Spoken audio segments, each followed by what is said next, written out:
राजनीति के आंगन से जुर्म की दुनिया तक, ग्रामीण इलाकों से शहर की गलियों तक, प्रदेश की हर छोटी बड़ी खबर से करेंगे आपको रूबरू। AIR न्यूज में आप सभी दर्शकों का स्वागत है। महाराष्ट्र के लिए बुरी खबर। कोरोना वायरस के पेशेंटों में बेतहाशा इजाफे के सबब महाराष्ट्र हुकूमत की जानिब से लिया गया बड़ा फैसला। महाराष्ट्र रियासत में 30 अप्रैल तक लॉकडाउन लगाया गया था, लेकिन अब लॉकडाउन में इजाफा करते हुए 1 मई के बाद 15 दिनों का लॉकडाउन जारी रहेगा। आज महाराष्ट्र कैबिनेट में लॉकडाउन पर बड़ा फैसला लिया गया है।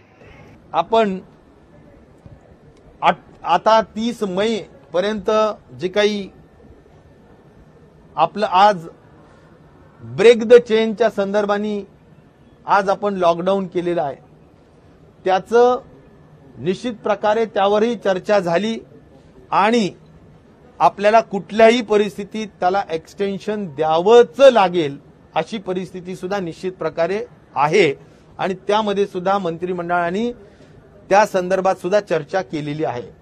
म्हणून शेवटच्या दिवशी एक्झॅक्टली 15 दिवस वाढवायचे का काय वाढवायचं त्या संदर्भातला निकाल होईल, पण एक्सटेन्शन निश्चित प्रकारे लॉकडाऊनच्या परिस्थितीला होणार आहे आणि ते किमान 15 दिवसाचं तरी होईल असा माझा एक अंदाज या निमित्ताने मी व्यक्त करत आहे। आज कॅबिनेटने अगदी एक विषय म्हणूनच बैठक घेतली आणि त्या विषयाची सविस्तर चर्चा झाली, ज्यामध्ये महाराष्ट्राच्या महाविकास आघाडीने कॅबिनेटने निर्णय घेतला की महाराष्ट्राच्या 5,71,00,000 जो काही 18 ते 44 वयोगटातला घटक आहे त्यांना त्याची जबाबदारी जी राज्य सरकारांवर केंद्र सरकारने दिलेली आहे त्याबाबत आपण फ्री वॅक्सिनेशन करायचं, 100% लोकांना फ्री वॅक्सिनेशन करायचं अशा पद्धतीचा एक महत्त्वपूर्ण निर्णय या ठिकाणी घेण्यात आलेला आहे।